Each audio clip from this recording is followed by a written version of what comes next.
Hi friends, welcome back to my YouTube channel. ಎಲ್ಲರೂ ಹೇಗಿದ್ದೀರಾ friends? ಇವತ್ತು ನಾನು ಮಧ್ಯಾಹ್ನ ಲಂಚಿಗೆ ಚಟ್ನಿ ಮಾಡ್ತಾ ಇದ್ದೇನೆ.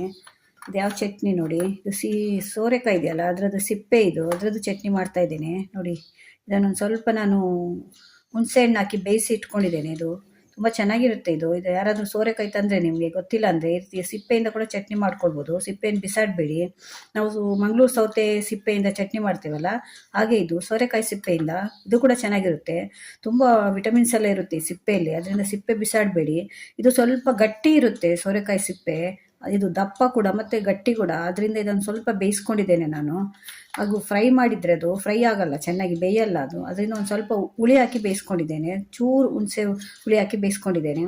ಮತ್ತು ಇದಕ್ಕೆ ಏನೆಲ್ಲ ಬೇಕು ಅಂದರೆ, ಒಂದು ಟೊಮೆಟೊ ತೊಗೊಂಡಿದ್ದೇನೆ ಹುಳಿಗೆ, ಅದು ಸ್ವಲ್ಪನೇ ಹುಳಿ ಹಾಕಿದ್ದೇನೆ. ಅದರಿಂದ ಅರ್ಧ ಸ್ಪೂನಷ್ಟು ಕಡಲೆ ಬೀಜ, ಒಂದೆರಡು ಹಸಿಮೆಣಸಿನ್ಕಾಯಿ, ಮತ್ತೊಂದೆರಡು ಬ್ಯಾಡಗಿ, ಇದು ಮೆಣಸಿನ್ಕಾಯಿ, ಕೆಂಪು ಮೆಣಸಿನ್ಕಾಯಿ ಕಲರ್ ಬರಲಿಕ್ಕೆ. ಒಂದು ಸ್ವಲ್ಪ ಕರಿಬೇವು ತೊಗೊಂಡಿದ್ದೇನೆ, ಮತ್ತು 1 ಸ್ಪೂನಷ್ಟು ಉದ್ದಿನಬೇಳೆ, ಮತ್ತು 1 ಸ್ಪೂನಷ್ಟು ಕಡಲೆಬೇಳೆ, ಮತ್ತು 2 ಸ್ಪೂನಷ್ಟು ತೆಂಗಿನ ತುರಿ.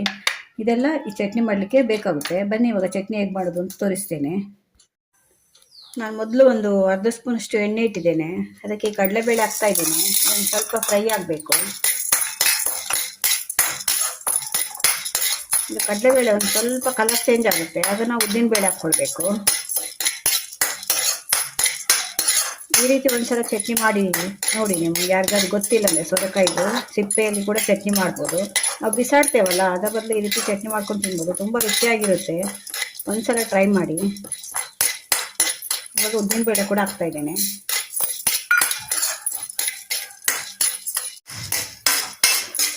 ಇದು ಸ್ವಲ್ಪ ಫ್ರೈ ಆಗಿದೆ, ಇದಕ್ಕೆ ಕಡಲೆ ಬೀಜ ಕೂಡ ಹಾಕ್ತಾ ಇದ್ದೇನೆ.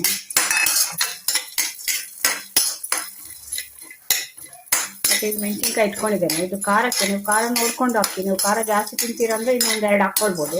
ನಾವು ಮೀಡಿಯಮ್ ಖಾರ, ಇದರಲ್ಲಿ ಖಾರ ಇರೋಲ್ಲ, ಇದು ಕಲರಿಗೆ. ಇದು ಹಸಿಮೆಣಸಿನ್ಕಾಯಿ ಖಾರ ಇರುತ್ತೆ, ಇದರಿಂದ ಖಾರ ನೋಡ್ಕೊಂಡು ಹಾಕ್ಕೊಡಿ.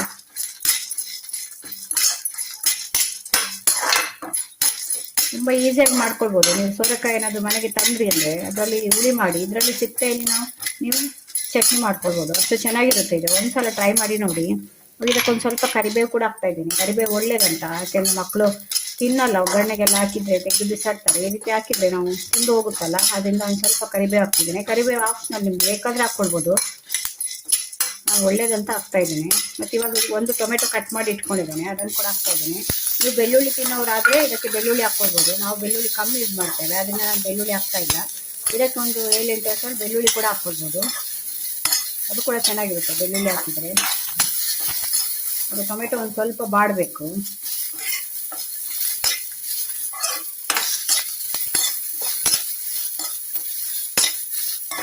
ಇದರಲ್ಲಿ ಎಷ್ಟೆಲ್ಲ ಪ್ರೋಟೀನ್ ಇದೆ ನೋಡಿ. ಕಡಲೆ ಬೀಜ ಕೂಡ ಒಳ್ಳೆಯದು, ಅದೆಲ್ಲ ಕಡಲೆಬೇಳೆ, ಉದ್ದಿನಬೇಳೆ ಅದು ಕೂಡ ಒಳ್ಳೆಯದು, ಟೊಮೆಟೊ ಕೂಡ ಒಳ್ಳೆಯದು.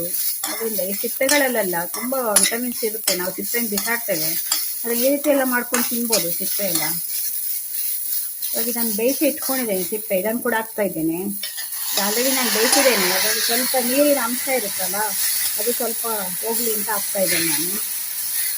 ಇಲ್ಲಾಂದರೆ ನಾವು ಬೇಯಿಸ್ಕೊಳ್ಳಿಲ್ಲ ಅಂದರೆ ಹೀಗೆ ಡೈರೆಕ್ಟ್ ಹಾಕಿದರೆ ಅದು ಬೇಯಲ್ಲ ನಿಮಗೆ, ಜಸ್ಟ್ ಒಂದು ಫ್ರೈ ಆಗುತ್ತೆ ಅಷ್ಟೇ. ಅದು ಸ್ವಲ್ಪ ಗಟ್ಟಿ ಇರುತ್ತೆ ಸಿಪ್ಪೆ, ಅದರಿಂದ ಒಂದ್ಸಲ ನೀವು ಬೇಯಿಸ್ಕೊಳ್ಬೇಕಾಗುತ್ತೆ ಅದನ್ನು. ಒಂದು 2 ನಿಮಿಷ ಅದ್ರ ನೀರಿದ್ದು ಪಸೆ ಇರುತ್ತಲ್ಲ, ಅದೆಲ್ಲ ಹೋಗೋವರೆಗೂ ಫ್ರೈ ಮಾಡ್ಕೊಂಡ್ರೆ ಆಯಿತು. ಇದೇನು ಬೇಯಬೇಕು ಅಂತಿಲ್ಲ, ಆಲ್ರೆಡಿ ಬೆಂದಿದೆ ಇದು.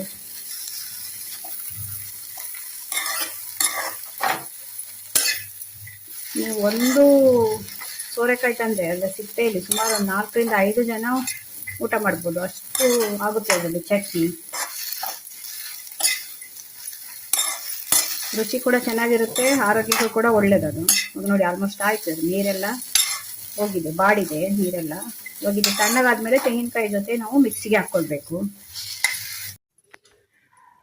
ಇವಾಗ ಇದಕ್ಕೊಂದು ಅರ್ಧ ಸ್ಪೂನಷ್ಟು ಉಪ್ಪು ಹಾಕ್ತಾ ಇದ್ದೇನೆ. ಉಪ್ಪು ನೋಡ್ಕೊಂಡು ಹಾಕ್ಕೊಳ್ಳಿ, ಆಮೇಲೆ ಕಮ್ಮಿ ಆದರೆ ಮತ್ತೆ ಮಿಕ್ಸ್ ಮಾಡ್ಕೊಳ್ಬೋದು.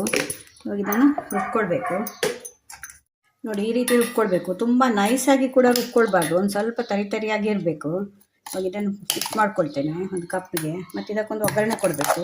ಇದು ನಿಮಗೆ ಚಪಾತಿಗೆ, ಮತ್ತು ದೋಸೆಗೆ, ಅಕ್ಕಿ ರೊಟ್ಟಿಗೆ, ಮತ್ತು ಅನ್ನಕ್ಕೆ ಎಲ್ಲದಕ್ಕೂ ಚೆನ್ನಾಗಿರುತ್ತೆ. ಇದು ಒಂದ್ಸಲ ಟ್ರೈ ಮಾಡಿ ನೋಡಿ.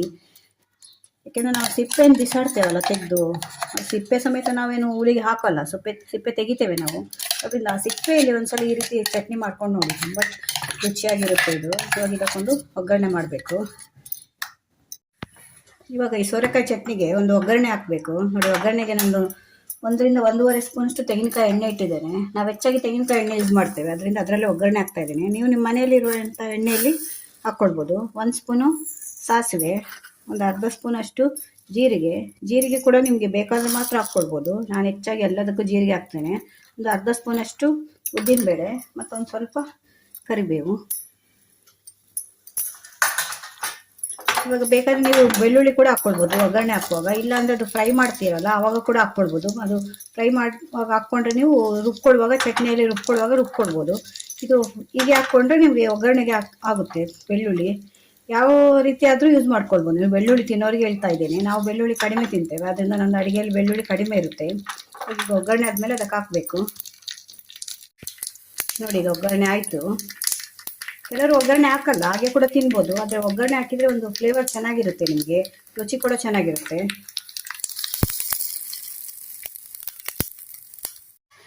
ನೋಡಿ ಫ್ರೆಂಡ್ಸ್, ಸೋರೆಕಾಯಿ ಸಿಪ್ಪೆದ್ದು ಚಟ್ನಿ ರೆಡಿಯಾಗಿದೆ. ಇದು ಸೋರೆಕಾಯಿಂದ ಮಾಡಿದ್ದಲ್ಲ, ಅದರ ಸಿಪ್ಪೆಯಲ್ಲಿ ಮಾಡಿದ್ದು ಚಟ್ನಿ. ಇದು ತುಂಬ ಚೆನ್ನಾಗಿರುತ್ತೆ ರುಚಿಯಲ್ಲಿ ಕೂಡ ಮತ್ತು ಆರೋಗ್ಯಕ್ಕೆ ಕೂಡ. ಯಾಕೆಂದರೆ ಹೆಚ್ಚಾಗಿ ನಮಗೆ ನೋಡಿ ತರಕಾರಿಯಲ್ಲೇ ಆಗಲಿ ಫ್ರೂಟ್ಸಲ್ಲೇ ಆಗಲಿ ಸಿಪ್ಪೆಯಲ್ಲೇ ಜಾಸ್ತಿ ಪ್ರೋಟೀನ್ ವಿಟಮಿನ್ಸ್ ಇರುತ್ತೆ. ಅಂತ ಸಿಪ್ಪೆಯಲ್ಲಿ ನಾವು ಬಿಸಾಡ್ತೇವೆ, ಅದ್ರ ಬದಲು ಕಸದಿಂದ ರಸ ಅಂತ ಹೇಳ್ತೇವಲ್ಲ, ಹಾಗೆ ಅದರಿಂದ ಸಿಪ್ಪೆಯಿಂದ ಚಟ್ನಿ ಮಾಡ್ಕೊಳ್ಬೋದು. ಒಂದ್ಸಲ ಯಾರಿಗೆಲ್ಲ ಗೊತ್ತಿಲ್ಲ ಅಂದರೆ ಒಂದ್ಸಲ ಟ್ರೈ ಮಾಡಿ ನೋಡಿ. ನೀವು ಟ್ರೈ ಮಾಡಿದ್ರೆ ಗೊತ್ತಾಗುತ್ತೆ. ಅದು ನಿಮಗೆ ಚಪಾತಿ ಜೊತೆ, ದೋಸೆ ಜೊತೆ, ರೊಟ್ಟಿ ಜೊತೆ, ಅನ್ನಕ್ಕಂತೂ ಸೂಪರ್ ಕಾಂಬಿನೇಷನ್. ಒಂದು ಸ್ವಲ್ಪ ಎಣ್ಣೆ ಅಥವಾ ತುಪ್ಪ ಹಾಕ್ಕೊಂಡು ತಿಂದರೆ ತುಂಬ ಚೆನ್ನಾಗಿರುತ್ತೆ. ಒಂದ್ಸಲ ಟ್ರೈ ಮಾಡಿ ನೋಡಿ. ಈ ವಿಡಿಯೋ ನಿಮ್ಗೆ ಇಷ್ಟ ಆದರೆ ನನಗೆ ಕಮೆಂಟಲ್ಲಿ ಹೇಳಿ ಹೇಗಿತ್ತು ಅಂತ. ನನ್ನ ಚಾನಲ್ನ ಸಬ್ಸ್ಕ್ರೈಬ್ ಮಾಡ್ಕೊಂಡು ನೋಡಿ. ಇದೇ ಥರ ಹೊಸ ವಿಡಿಯೋ ತೊಗೊಂಡು ಮತ್ತೆ ಬರ್ತೇನೆ. Bye friends.